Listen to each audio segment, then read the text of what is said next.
eyes open. Okay. Hi everyone, I am back here with another video and welcome back to this little unpleasant side of YouTube. It's been a while and I feel like that's going to be a regular thing. Today's video will be a very similar video that I did a few years back. Some of you might have seen it, but if you haven't, I'll put it on the screen and in the description box down below just so you can see and you can, give me more views. This is the Journey to Mercurial, a solo performance project video by none other than yours fucking truth. Hello everyone, I will be interrupting you here and there throughout the video because I'm aware that I have missed some information. I also wanted to lay out this important disclaimer to say that this video isn't in any way trying to throw hate towards anyone or anything that's mentioned. I simply wanted to create this video as a means of reflecting as a theater maker, a performer, and myself as a person in regards to this university project, despite its shortcomings. Sit down, grab some food, have a laugh, and fuck off. I have a lot of notes in my phone. I'm droopy, but I hope that I get to re-energize myself and just have fun in this video. I really want this to be laid back, relaxed. I basically just said the same two words. I think the best time for you to watch this video is when you're taking a shit in the bathroom. I am here to analyze, break down, and most of all, release all of my suppressed emotions and thoughts that I have in regards to this unpleasant project. I'm sorry if I keep looking at the viewfinder.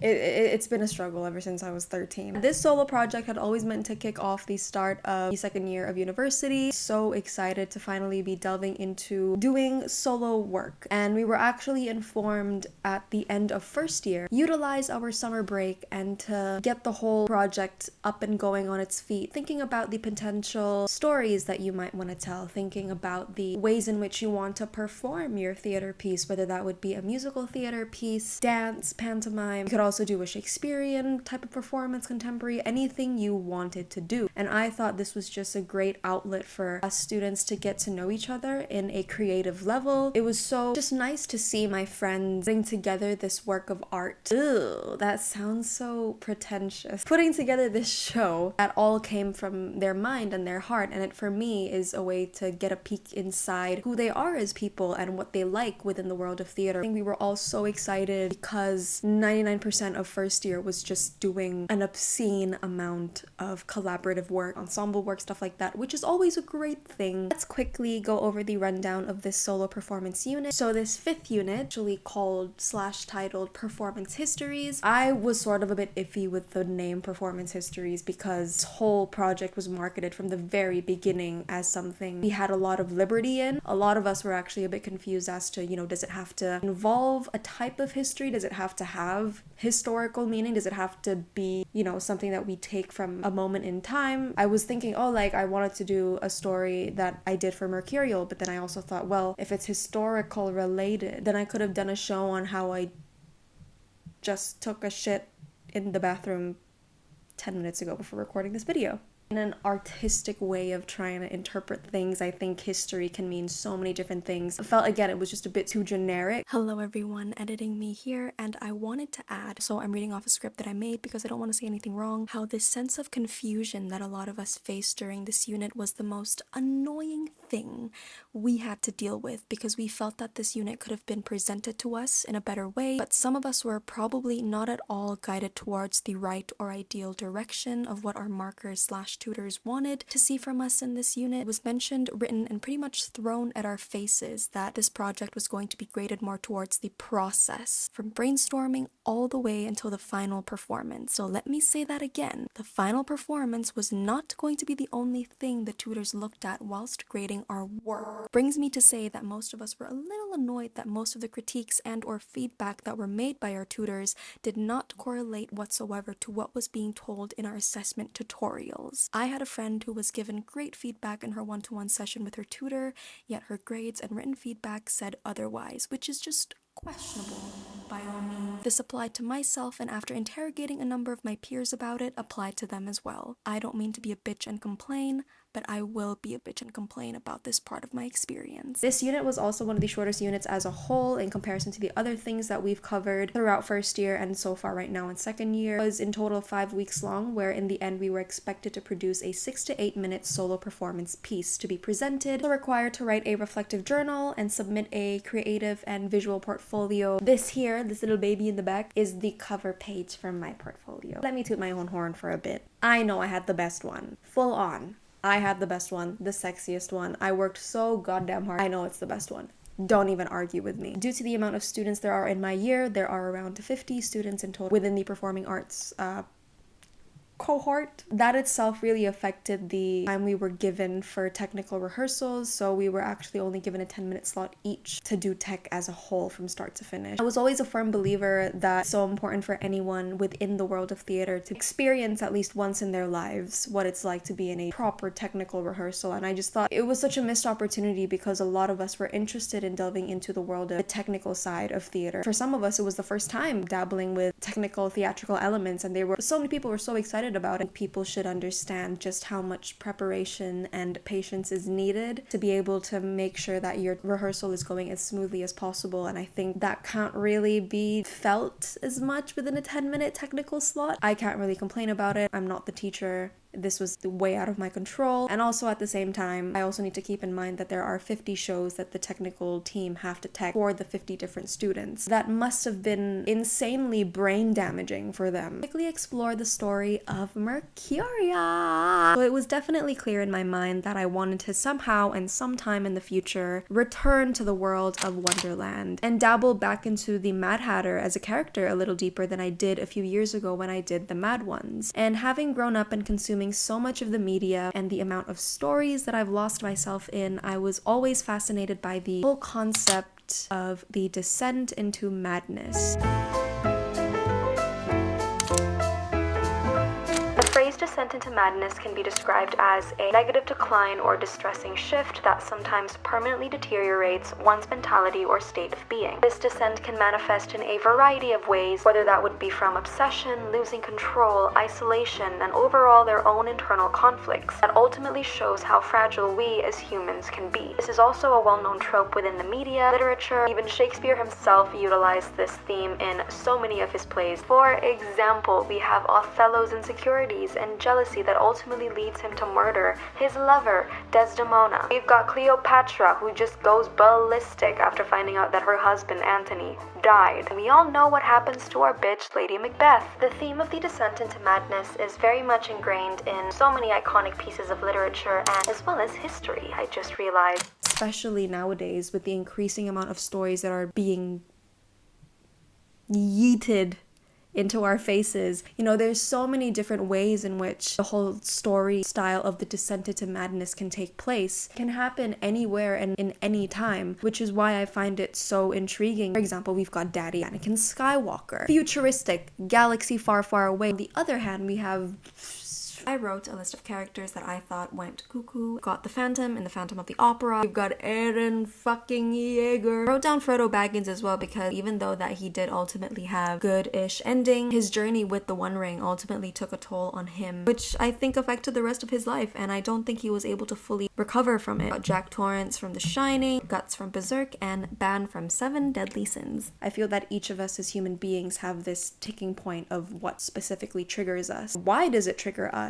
And what happens when that thing is triggered? Do we choose to plunge ourselves into a deep dark hole and not want to get out, or do we choose to redeem ourselves and get back to the light? You know, stuff like that. So invested in the story and the characters, and I get so attached to the characters, and then that's when I get sad because it's just so painfully beautiful and I just can't. And my whole interest with the descent into madness, clearly as seen in the name, has constantly brought me back to the character of the Mad Hatter. But I'd always been so curious because who was the Mad Hatter before the Mad Tea Party? What happened to him? Did something happen that made him a bit cuckoo and made him stay cuckoo like that? It's always been something that has pulled me deep into this whirlwind of questions, and I was just constantly, pining for answers for so long. I suddenly felt the freedom of filling in those unanswered questions and being creative and create these sort of scenarios scenarios that I thought, oh, maybe this thing could have happened to Hatter that led him to be like this. Or that was specifically where I fully decided on the fact that I really wanted to create a prequel tale of the Mad Ones. Why and how the Mad Hatter descended in this dark path, which eventually leads to the story of the Mad Ones. And it is mostly just based on my interpretation of things.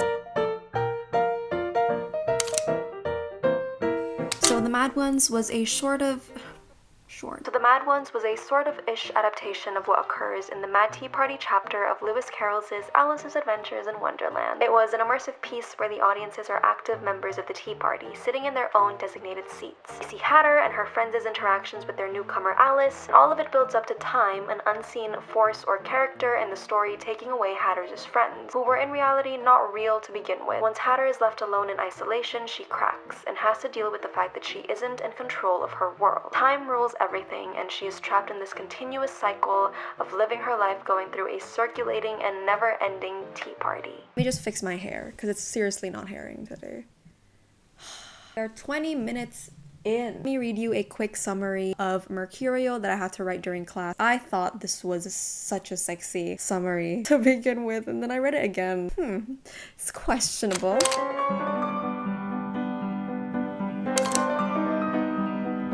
Long before Wonderland, the Mad Hatter was simply Hatter, a passionate artist who sailed through life making puppets. The Hatter strived for perfection in every little thing she could make. However, not only did she possess this talent, but she had the magical ability to give a sense of life to her creations. Some have said it was as if she could breathe life to the soulless, and she did, at least in her own eyes.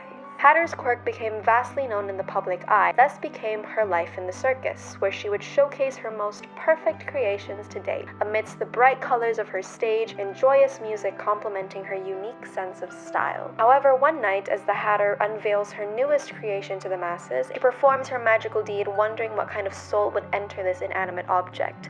But nothing happens. The puppet, her puppet, stood there silently still. And so she begins to slip, as deep inside of her she is no longer this perfect artist she had once thought she was, and in her eyes she is ultimately a failure. Then down the rabbit hole she goes, down a dark path that soon she might never get out of. We then see the Hatter battling with her inner voices, her different psyches. She's losing her grip on time, her grip within her mind, and most of all her grip on reality. Will she or will she not climb out of this rabbit hole is the question.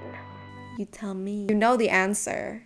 A few people were actually asking me, how did the title of Mercurial come to be? It was actually quite easy. I did a little bit of research into who the Hatters were back in the day, and it was an actual job that people did. These Hatters would actually start to get a bit cuckoo because, if I'm not mistaken, the glue that was being used to make and finish off the hats had mercury in them, because, you know, Mercurial. You know what, why not use this cool looking word? It does its job and it connects quite well to my piece. It's not the most special storyline, it's quite basic. Definitely took a lot of inspiration from the whole character archetype of the suffering artist. It's deeply inspired by films like Whiplash and Black Swan, that whole thing of bringing to life these characters who were willing to do anything and everything for their art, even if it meant sacrificing their whole self and their mentality to make sure that they succeed, even just for that one time. It's just that utter desperation that some of these characters have to get what they want. It's such a painfully beautiful thing to look at and to consume and to just get sad over, you know. I've always been super intrigued in seeing the progression of how worse these characters get. It's sadder to witness from an audience's standpoint as well, because in the start of the movie you know that they're here to do what they love. It's all with good intentions, but how they choose to keep pursuing on that, some of the ways they do it is just fucked up, and ultimately again it leads to their downfall. Let's move on and quickly skim through my own personal creative process for Mercurial.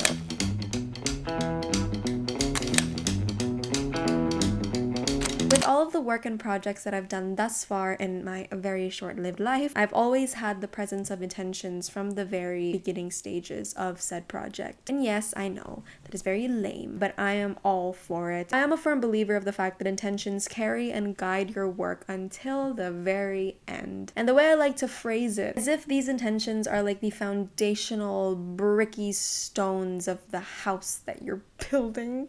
fuck. Once you've got a solid set of goals that you want to meet, for example, listing out what you intend to achieve, how you want it to impact the audience, then you can sort of start to fuck around and experiment and dump all this shit on the strong, bricky foundation that you've built. The bricky foundation of intentions. Having intentions puts me in a, not to say straight path, but a straighter path to go forward as I'm going through the pre-production process of a project, for example. Hello, another hot take of mine here. One of the factors that completely fucked a lot of us over during this project was said limits not being communicated effectively by none other than the course spec itself. Because surprise, surprise, the Unit 5 rundown within said course spec, which you can actually access online, is only 1 paragraph long. What a lot of us got really annoyed at was how hard it was to understand what these markers or tutors were looking for. They tell us to freely express our creativity, yet we felt that their personal biases sometimes got in the way of providing solutions to issues we faced from time to time during the project. Yes, everyone has their likes and dislikes and are completely entitled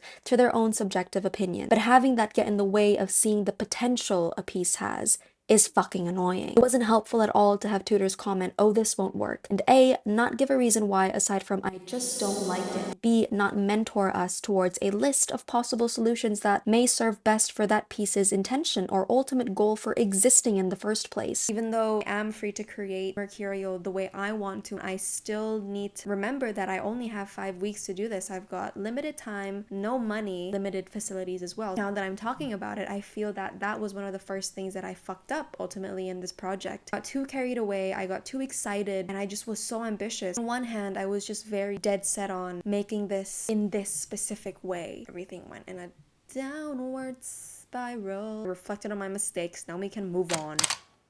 I really wanted to approach the early stages of Mercurial in a very different way than I would usually do for other projects that I've done. I've always started with a fully solidified piece of text. But for this one, I sort of wrote as I went. I wanted to be more lenient in my writing process. A lot of changes were made in this. Spent a bit more time experimenting and trying to find out what type of feeling or feelings I want to be involved with Mercurial. What led to one of my first few intentions being written, having consumed a lot of theater growing up. My favorite shows have always been ones in a more immersive scale. I just love it when I get forced to be put in a world that is so unfamiliar to my own, and I am uncomfortable, but I'm also curious, and I am constantly wondering what it is that this story is going to give me. I feel that also forces me to try and understand this world that I've been put into. Heavily inspired by the current West End production of Cabaret, also very much inspired by Rachel Chafkin's direction of Natasha Pierre and the Great Comet of 1812, which I had the honor of seeing. One of these shows that have stuck with me in the best ways, have been immersive to an extent. I also created a lot of mood boards, and funny enough, a lot of the music that I had listened to, browsed around and added to my playlist, I put in my final performance just because I've associated these songs so much to Mercurial. It helped me write Mercurial, just put me in this state of mind zone thing. When I wrote the character of the Hatter, I guess there are some similarities between myself and the Hatter for this specific adaptation of that character, but I also wanted to write said character in a way that would make me as an actor feel uncomfortable when trying to step into the role. I didn't want this to be another easy role for me to just get into, even though I feel like I'm contradicting myself because I said how the music makes me step into the character easier, but I hope you get what I mean. I really tried to create a lot of differences in terms of the physicality of the character, how the Hatter would move versus how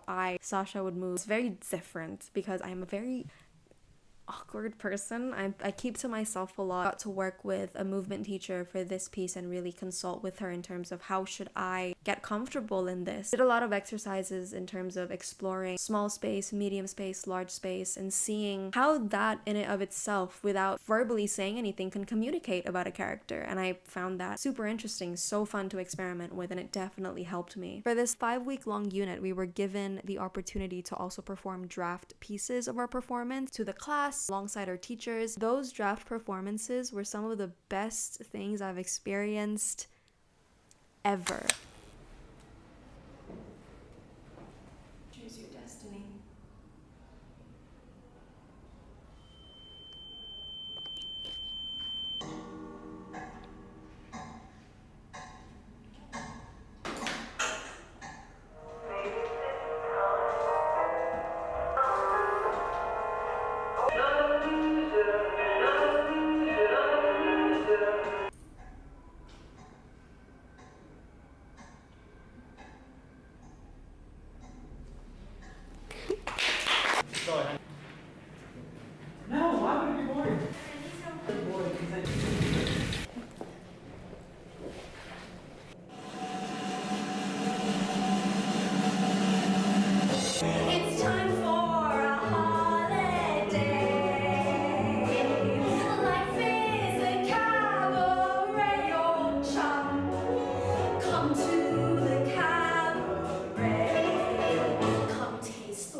to do. Is she getting hurt? Just snap out of it. I'm fine.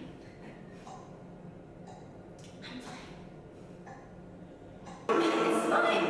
Just shut up. I don't care. It's just one mistake. You're supposed to be my friend. You're supposed to be on my side.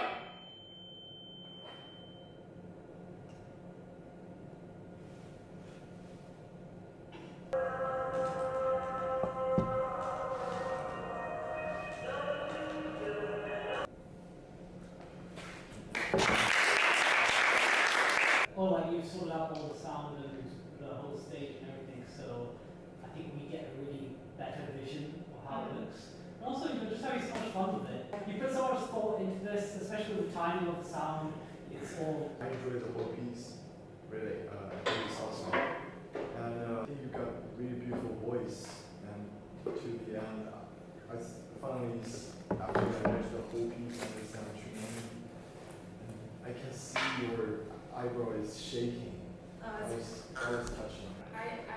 You have such a big spectrum of, objects and it creates like a huge alphabet of instruments you can play with, And I really enjoy the little hat detail when you slap that and the hat just descends. The facial expressions you did when you were, you had that very particular makeup and it worked very, very well because it was so obviously thought through.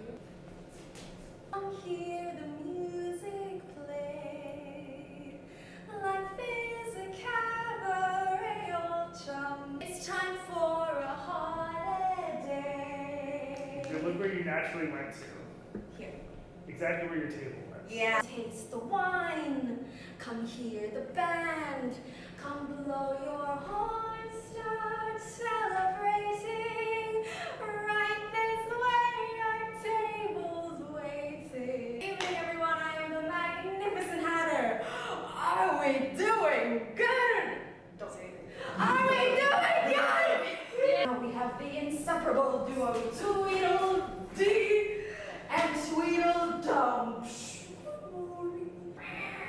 Oh, wait, that's smart. Wait, that's actually smart. Let me try it. That's why it doesn't work. That's the whole reason why. Yeah, that's a plan C for me. Well, Yeah. Very nice work, Sasha. Good stuff.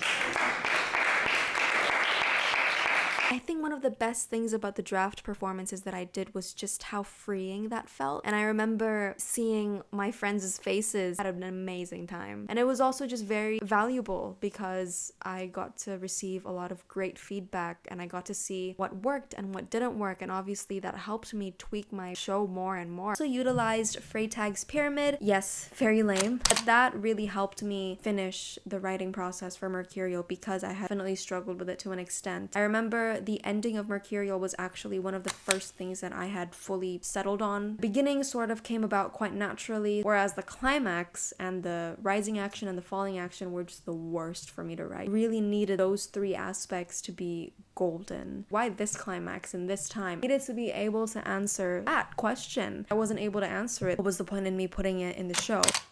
For set design, it was quite straightforward. Not a lot of revisions were made. Balloons everywhere. I had made the heads for the different puppets, making sure that each puppet head were very distinct. Each of them had their own special feature. For example, Tweedledum is notorious for passing out mid-sentence, therefore I made a puppet head of a moon, stuff like that. It was just stuff that was very literal, stuff that wasn't human and realistic at all, because again, these puppets, at the end of the day, like her imaginary friends, wanted that sense of fairy tale-ness to the visual aspects of Mercurial. In terms of lighting, I made sure it was as crazy and as colorful as I can make it to be. When each puppet came to life, I made sure that was indicated through the changing of lights from this color to that color, and overall I wanted it to be a visual spectacle. For sound, I had created an 8-minute fixed track, which I'm aware wasn't ideal, but in order to fit this within my 10-minute tech time slot, I couldn't do anything else. I really had a great time making the audio design for this. It was just so fun getting to close my eyes, sit down, really imagine the world being brought to life by just listening to the music that was playing. Also brought back the feature of having each puppet be given their own voiceover roles. I did this as well in the Mad Ones. I worked with a few of my friends to help bring Hatter's puppet friends to life, which was so fun to do. It's getting to work with these people again. And it was also fun getting to virtually direct them through WhatsApp. I sent them a lot of sample videos of these cartoonish voices that I've loved for so long. Yes, a hideous rule! Word of caution to this tale. Excuse me? What?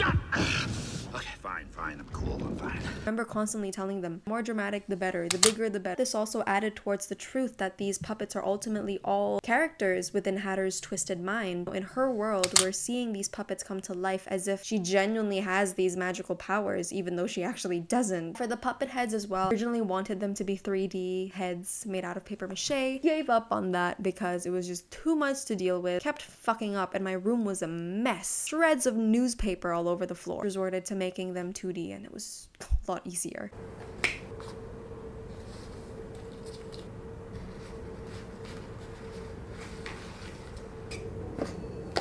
In every scene to follow. And this isn't just the case with the scene. It's the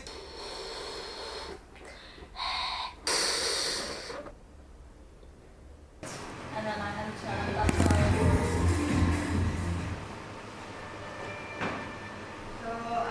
why I'm in tech. Well, I did tech yesterday, but I'm just getting ready for everything. These are my friends. I'll be doing my makeup. It's the first time doing it. I spent so long procrastinating and trying to do it at home, but I never ended up doing it. I'm gonna do it today, and it's a few hours for the performance, and it's gonna be fine.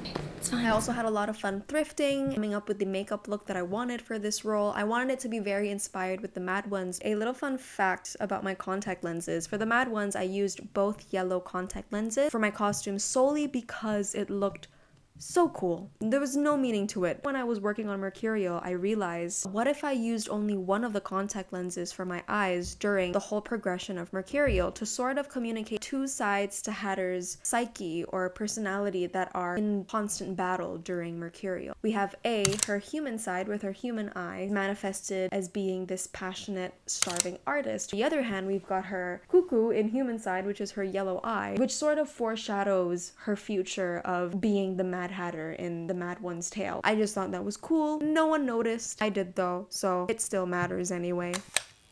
And last but not least, I also wanted to include the element of having a live camera feed happening towards the end of my performance during the bit where I, in a subtle way, showcase the Hatter ultimately deciding that she will now become the Mad Hatter. So this ending sequence was actually directly inspired from this one scene in the movie I, Tonya, which you all should watch.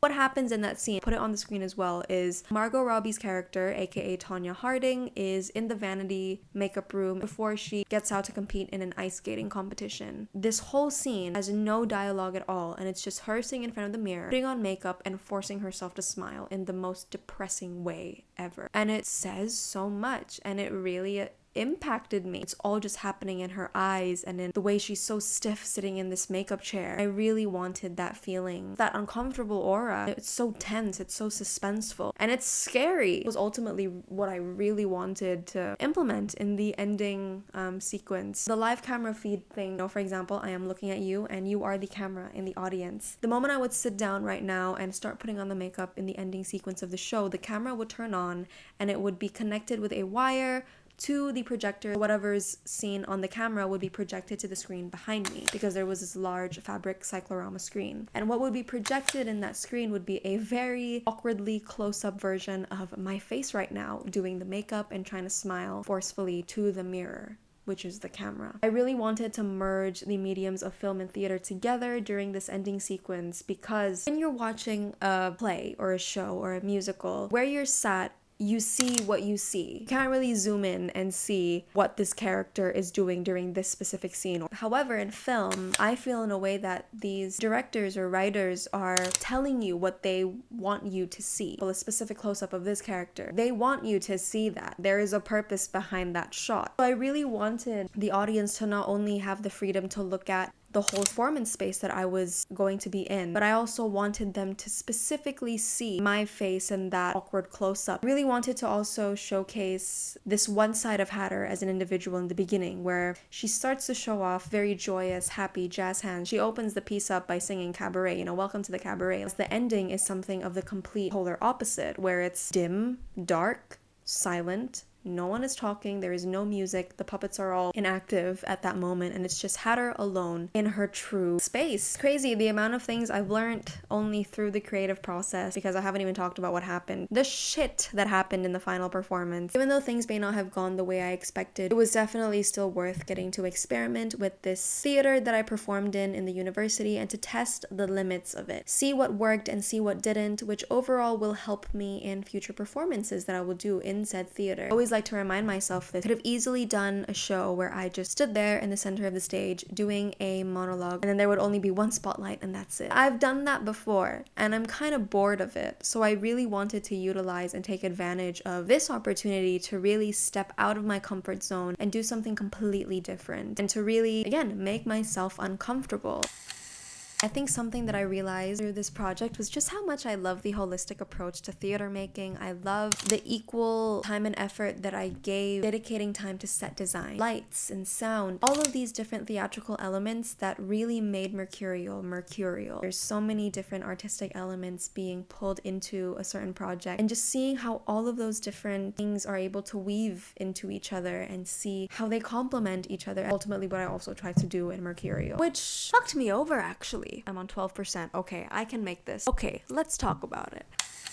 Tech rehearsals came about, and it was actually very quick. I came in very prepared. I had a plan A, B, and C to make sure that just in case plan A didn't work, I had a B. I was that fucking prepared. And then the actual performance day came around, and I was so scared because I knew I hadn't done a tech run through, so I didn't actually know if things were plotted correctly. Performance came around, I was in costume, I was standing backstage, and everything just falls down.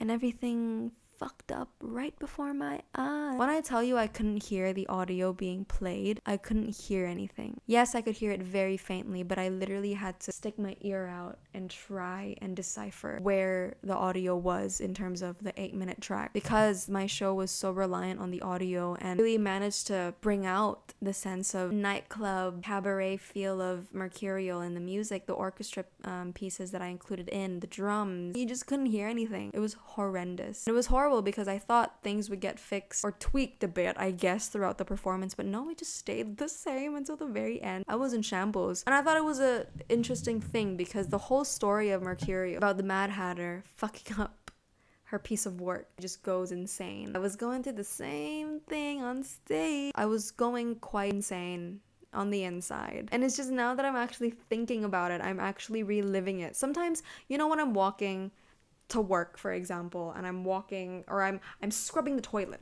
scrubbing it really hard, and then suddenly I just get a woof.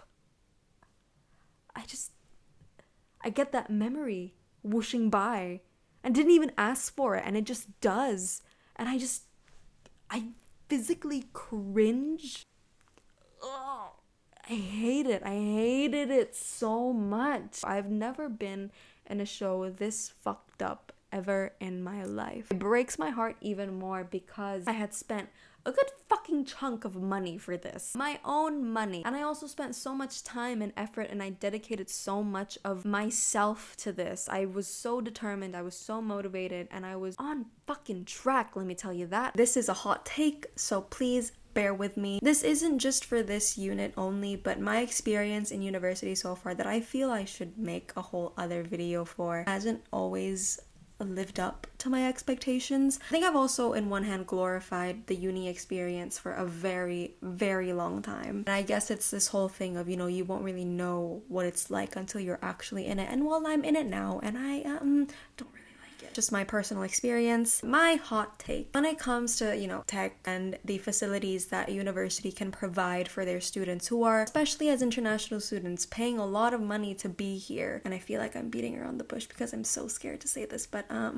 I expected better. To just see a couple of my friends' shows as well completely fucked over because something happened in tech. Okay, here's the thing that pissed me off the most. This was the very end sequence of the show where nothing is happening, no movement, no sound, everything is stationary and in place, and I'm just sitting there after having done my makeup, and the cue is when I smell really hard, you fade to blackout. It's that easy. Nothing. I'm not asking for much. Mind you as well, I had written everything down clearly on a cue sheet, printed out copies of them to hand out to every single technician in the room. No.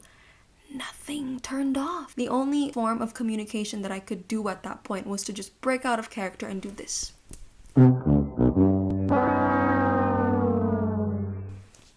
Like, stop the show, stop the show. And I think it's just this whole bowl of realization that I've gone through recently of it costed less for me to, I don't know why I'm touching my armpits, I'm sorry. It just costed less for me to be in high school, for me to only do 2 to 3 hours worth of theater in a week, but then I accomplished so much more. I owe a lot to my old drama teachers who prepared me so much. For what now? If a high school can do so much better than a university can, then that kind of says something. Till this day, I don't know what happened.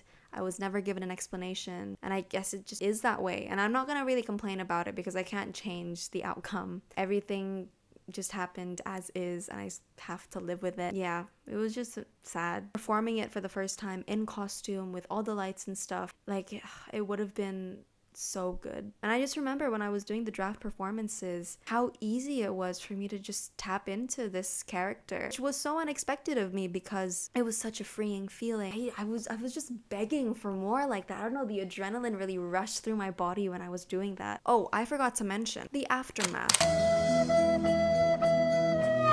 After things went the way that they did, I remember leaving the theater. I went outside. It was a gloomy day. Fully just gone. I didn't even cry or react in a big way. I just was sort of still trying to process the fact of what just happened back there. But then my friends and I, we went to the pub nearby. Something about those 2 pints of beer and 3 shots of tequila really did something. Yeah, do we have lunch? You have to wait 10-15 minutes for the bar. Unit 5. Unit 5. Cheers. Cheers.